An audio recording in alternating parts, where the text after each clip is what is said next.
শুদ্ধ সাত্বিক জ্ঞান থাকে তুমি হৃদয়ঙ্গম কর ভাগবতী বৈষ্ণব গৌর ভক্তগণ, তাহলেই তুমি সঠিক আস্থাটি পেয়ে যাবে।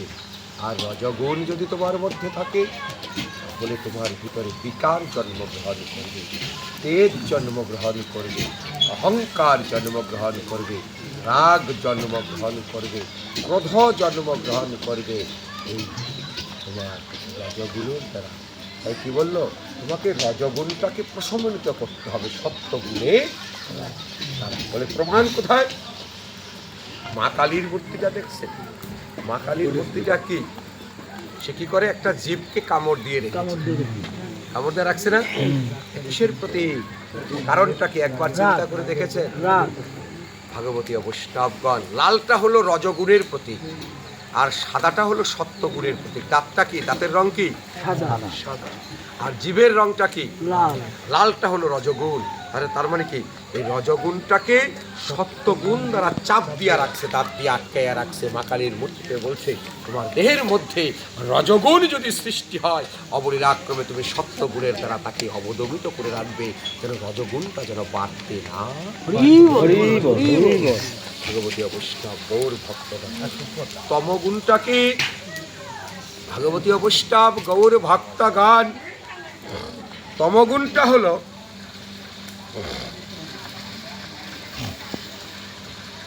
অলসতা, আলস্যতা। কথাটা কি কিছু বলছে? তমগুণটা কি? আলস্যতা। এবং তমগুণের লোক দেখবেন বাসি পচা জিনিস খেতে পছন্দ করে। এগুলি যখন খাবে তখন দেখবেন তার মধ্যে আলস্যতা এমনিতেই, পচা পান্তা এগুলি বেশি আহার করে। এবং দেখবেন এর মধ্যে তমগুণ, অলসতা। আজকে খা, ভাল লাগতেছে না, শরীরটা ঝিমঝিম করে। উদ্যমে নহি সিদ্ধান্তে কার্যানি নামরার্থ নহি সুপ্তস্য সিংহস্য প্রবরস্য মুখবিগা। তোমার মধ্যে যদি উদ্যম না থাকে তাহলে তুমি নির্দিষ্ট লক্ষ্য বস্তুতে পৌঁছতে পারবে না। পুরুষের কর্ম কি? সঠিক সময়ে কর্ম করা। মায়েদের কর্ম কি? সঠিক সময়ে সঠিক কাজ করা। আজকে যে কর্মটা তুমি করতে পারবে, এই কর্মটা কখনো আগামী কালকের জন্য তুমি রেখে দেবে। গ্রন্থ স্পষ্ট বলছে, আজকের কর্মটাকে যদি আজকে শেষ না করো, কালকের জন্য যদি তুমি রেখে দাও, দেখবা রাত্রিতে তোমার ঠিক মতো ঘুম হবে। এটা কালকে আজ থেকে তো করলাম না, কালকে করতে হবে। দেখবা মাথার মধ্যে একটা চিন্তা তোমার বেড়ে, এই চিন্তার দ্বারা তোমার ঘুম হবে না। ঘুম যদি সঠিকভাবে না হয়, তোমার ভজন হবে না। এই দেহটা সাধনার স্থান, যেথায় বিরাজ করে ভগবান। ভাগবতী বৈষ্ণবগণ, তোমাদের কাছে একটা নিবেদন বাবা, দেহটাকে ভালো রাখো, দেহটাকে ভালো রাখো। দেহ ভালো না রাখলে কিন্তু আনন্দ পাবে না। 1000 কোটি টাকার মালিক, কিন্তু বাবা তোমার শরীর ভালো না, তখন তোমার কেমন লাগবে? হ্যাঁ?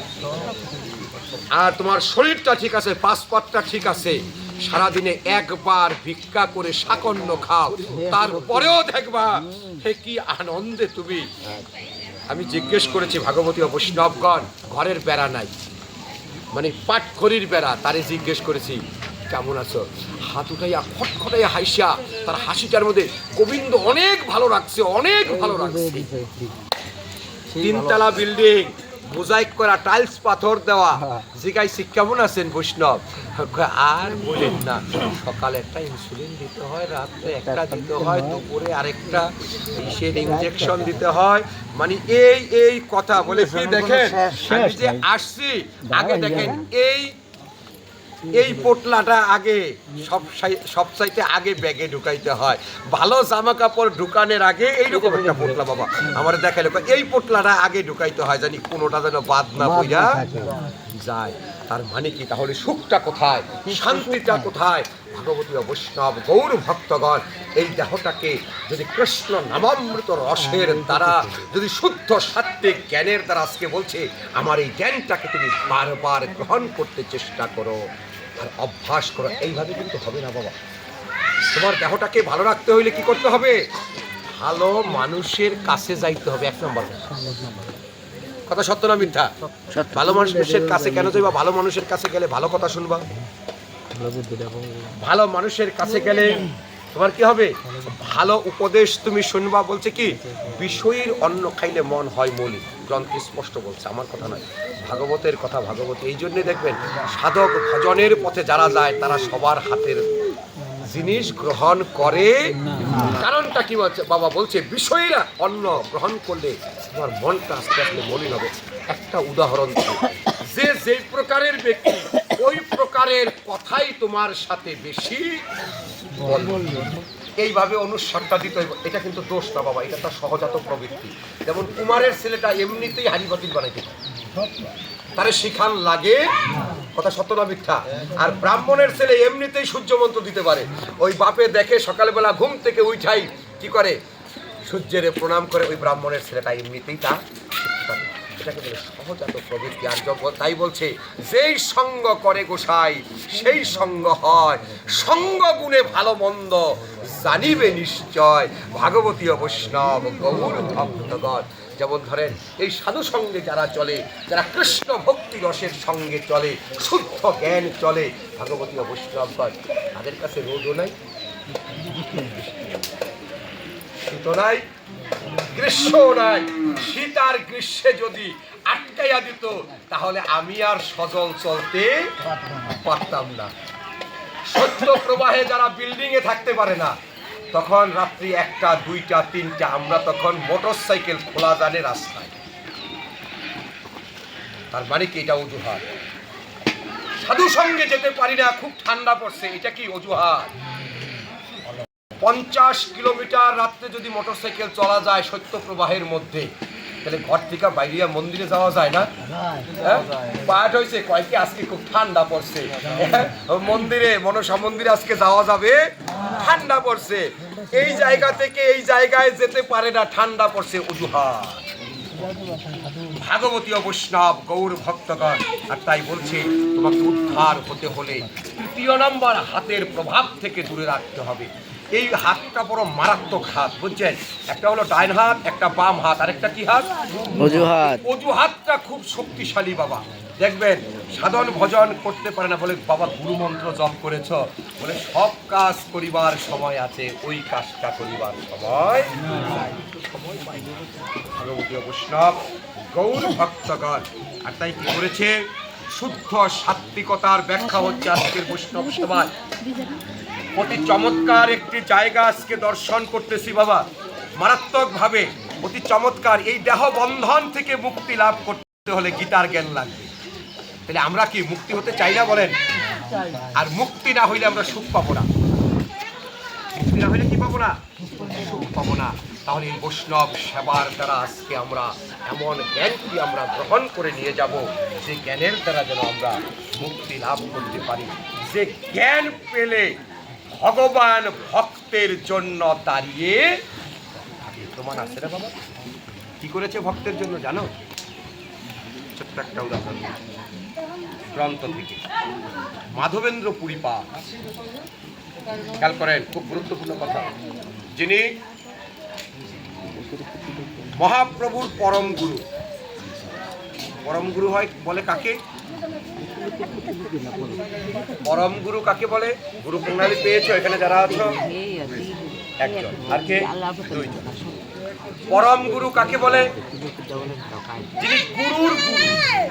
প্রণালীতে আসলে দেখবেন গুরুর গুরু আছে, তার গুরু আছে, তার গুরু আছে, তার গুরু আছে।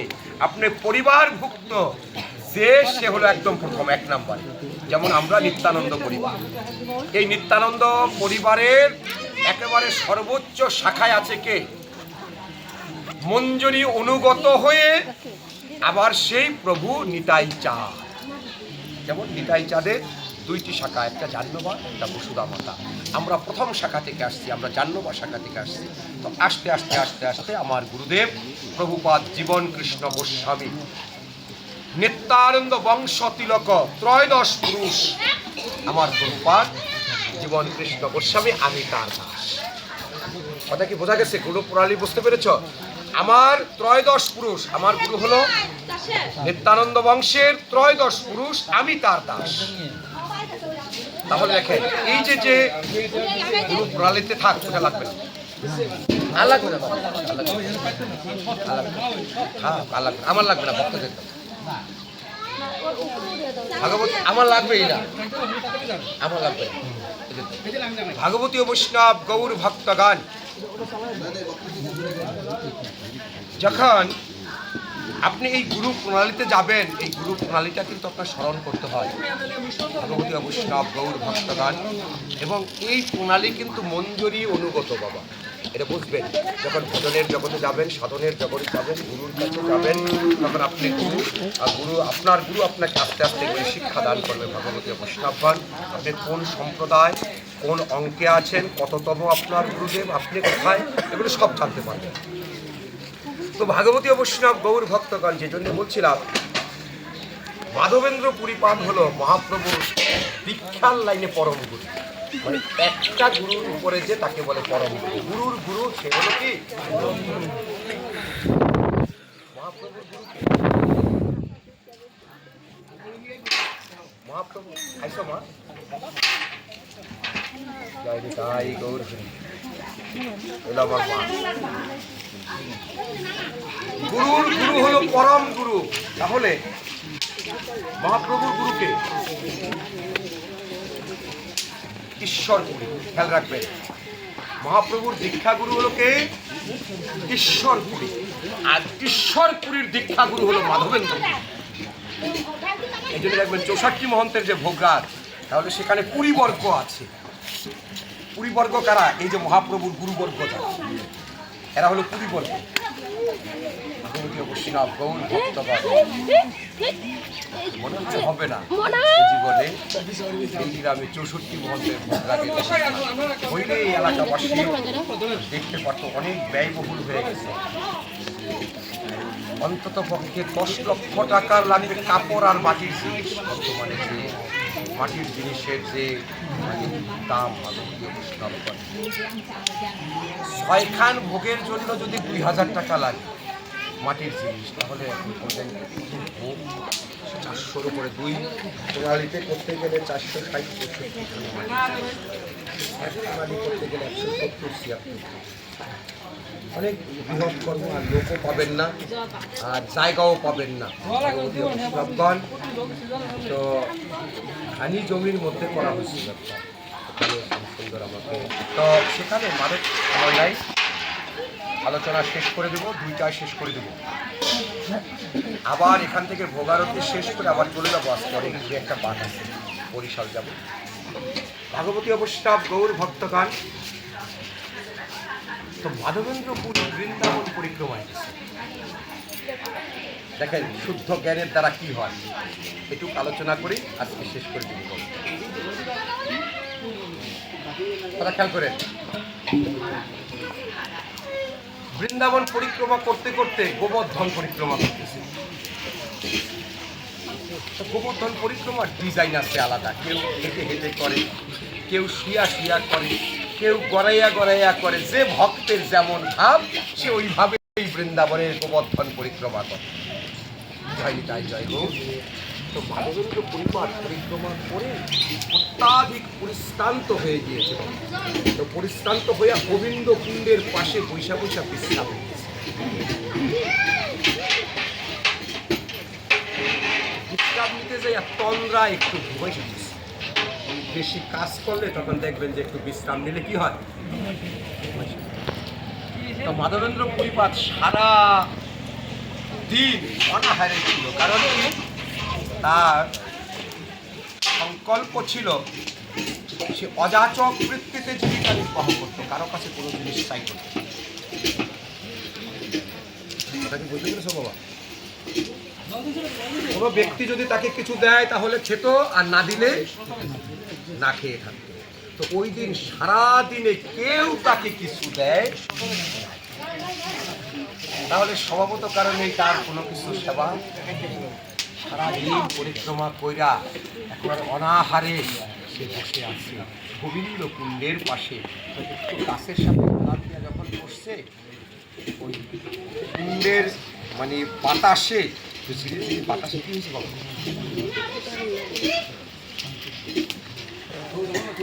কেউ যদি তাকে কিছু না দেয়, আমার প্রাণ গোবিন্দ তাকে না দিয়া থাকতে এই যখন একটু তন্দ্রাচ্ছন্ন হয়ে আছে, আমার গোপাল কি করেছে, এক ভার দুগ্ধ করে মাধবেন্দ্র পুরীপাদের কাছে গিয়ে বলছে, এই ভক্ত, এই সম্বোধন করলো, ভক্ত, ভক্ত আমার মাতা পিতা, ভক্ত আমার প্রাণ ভাগবতী অবশ্যই।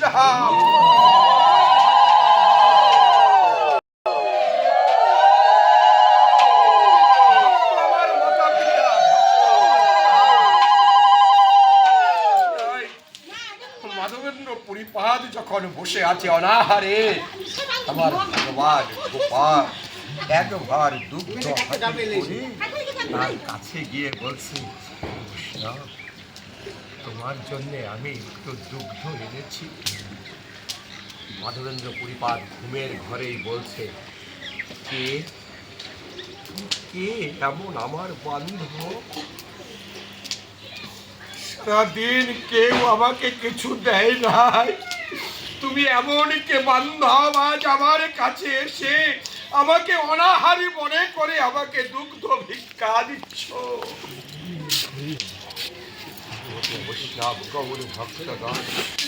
আমাকে তুমি চেনবে, আমার নাম গোপাল।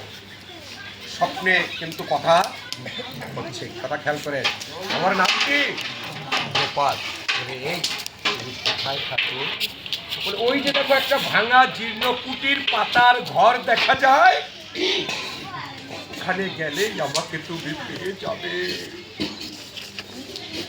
ভানুমতি অবশ্যই তুমি আমার বান্ধব। দুগ্ধ ভাণ্ড হাতে দিয়েছে, মাধবেন্দ্র পুরীপাদ আস্বাদন করেছে, করার পরে সে চিন্তা করেছে, এমন দুগ্ধ আর জীবনে কখনো আস্বাদন করি নাই।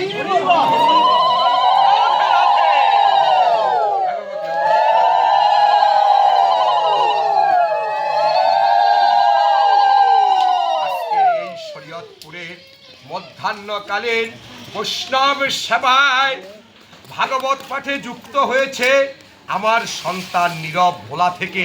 দেখেন মোবাইলে পাঠ শ্রবণ করছে, নীরবের জন্য সবাই মিলে একটু উচ্চস্বরে জয়ধ্বনি দেন, ওর যেন কৃষ্ণ ধন বৃদ্ধি পায়।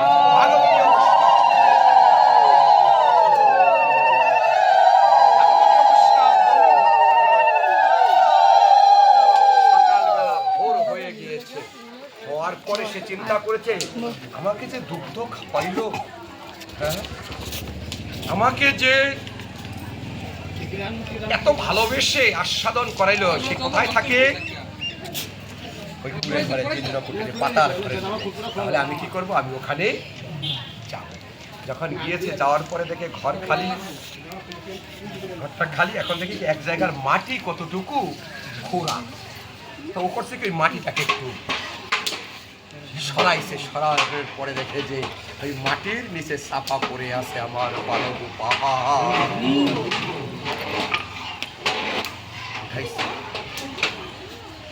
মাটি ছাইয়া সাথে নিয়ে আসছে।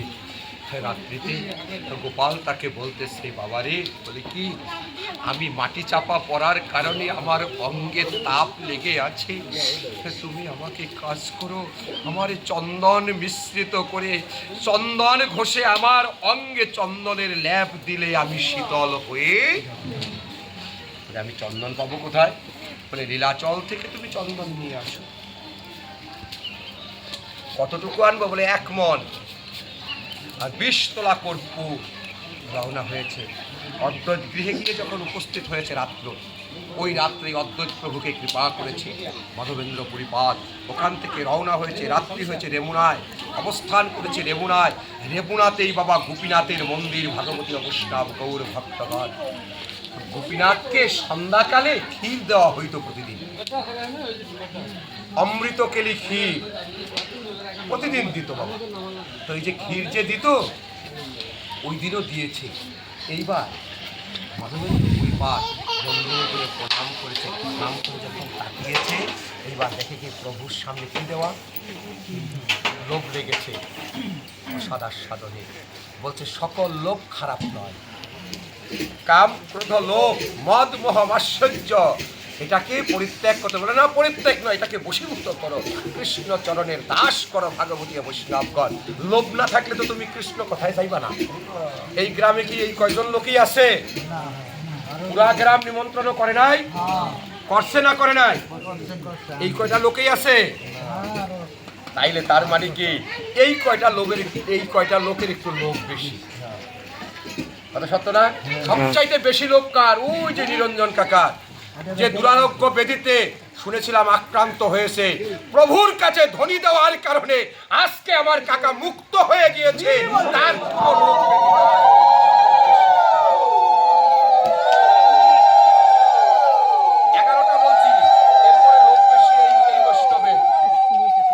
এই দুই বৈষ্ণব ঠিক 11টার সময় চলে আসছে। কালকে বলা আছে 11টা আসতে হবে। এই দুই বৈষ্ণবের লোভ বেশি, এরা দুইজন ঠিক 11টায় চলে আসছে সাধু সঙ্গ পাওয়ার জন্যে। ভাগবতী বৈষ্ণব গৌর ভক্তগণ বলছে এই জগতে যার লোভ আছে, দেখো আমার শ্যাম কাকু তারা চলে আসে, এই যে নারায়ণ দায়, অতুল দায়, ওই যে আমার কাকায়, দেখবে যারা আছে যে বাবুল দায়, যারা যারা ইহ জগতের লোভ যাদের বেশি, যে তোমাদের যেই কয়জন আসছো এদেরকে বললাম তোমরা কেন আসছো? তোমাদের একটু লোভ আছে। বলে কি লোভ? পাঠে যাব, বৈষ্ণব সভায় যাব, একটু কৃষ্ণ কথা ভাগবত কথা শ্রবণ।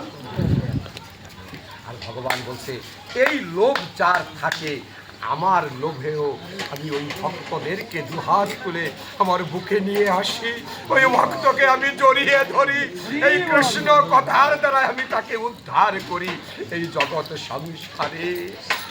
ভাগবতী বৈষ্ণব গৌর ভক্তগণ কি করলো? লোভ পেল, কিন্তু পূজারী তাকে ক্ষীর প্রসাদ দিল। পাশে হাটের পাশে বসে কাঁদছে, কৃষ্ণ নাম করছে, একটু আকাঙ্ক্ষা ছিল প্রসাদ পাওয়ার। আচ্ছা, ওর যে ক্ষীর প্রসাদের আকাঙ্ক্ষা, এটা কে বুঝতে পেরেছে? গোপীনাথ, অনাদির আদি গোবিন্দ বুঝতে পেরেছে। আর তাই ভোগের মন্দির দেওয়ার পরে কি করে একটু মন্দিরটা বন্ধ, যেই চোটে বন্ধ করেছে, গোপীনাথ ওই জায়গা থেকে এক ভাণ্ড ক্ষীর হাতে উঠিয়ে তার নিজের বস্ত্রের পিছনে নিয়ে লুকাইয়া রাখছে। গোপীনাথ জানে আমার এই ভক্তকে পূজারী ক্ষীর প্রসাদ দেবে। যখন হাটে বসে কাঁদছে ওই গোপীনাথ ওই পূজারীকে স্বপ্নাদেশে বলতেছে, এই তুমি মন্দিরে যাও, আমার ভক্ত হাটে বসে প্রসাদ পাওয়ার জন্য কাঁদছে। বলে ক্ষীর তো নাই, আবার কালকে বিকালে আসবে। বলে হ্যাঁ আছে। বলে কোথায় আছে? ভাগবতী বৈষ্ণব গৌর ভক্তগণ কোথায় পাওয়া যাবে? বলে পাওয়া যাবে, খেতে কিচ্ছু হবে। ভাগবতী বৈষ্ণব আমার কাছে, ভাগবতী বৈষ্ণব গৌর ভক্তগণ বলছে কোথায় ক্ষীর পাবো? বলে ক্ষীর পাওয়া যাবে, আমি আমার বস্ত্রের অঞ্চলে রেখে দিয়েছি ভক্তের জন্যে। ভক্তে গিয়েছি, যাওয়ার পরে দেখে এক ভার ক্ষীর সে চুরি করে রেখে দিয়েছে, ওইটা নিয়া ভক্তকে দিয়েছে, সেবা করেছে। সে যখন পরের দিন আবার সেই চন্দন আর কর্পূর আনতে রাত চলে গেছে, ওখান থেকে ফেরার পথেও দেখে কি আবার রাত্রিতে ওই জায়গায় রাত্রে হয়ে গেছে, ওখানেই পয়সা রয়েছে। ভাগবতী বৈষ্ণব ভাগ, ভাগবতী বৈষ্ণব গৌর ভক্তগণ এবার কি করলো? রাত্র হয়ে গেছে, এবার মন্দিরের রাস্তালায় রয়েছে। থাকার পরে রাত্রিতে গোপাল, ওই বৃন্দাবনে যে প্রকৃত গোপাল, তার অঙ্গের তাপ এবং যার জন্যে চন্দন আনতে গিয়েছে, সেই গোপাল রাত্রিতে পাতকে স্বপ্নে দেখায়। তোমার কষ্ট করে চন্দন আর বৃন্দাবন পর্যন্ত আনতে হবে না। বলে কেন? বলে ওই যে যমুনাতে যে গোপীনাথ দেখছ, এই গোপীনাথের গায়ে তুমি এই চন্দন বেটে মেখে দাও, তাতে আমার অঙ্গ শীতল হয়ে যাবে। যেই গোপাল সেই গোপীনাথ, অভেদ অঙ্গ জ্ঞান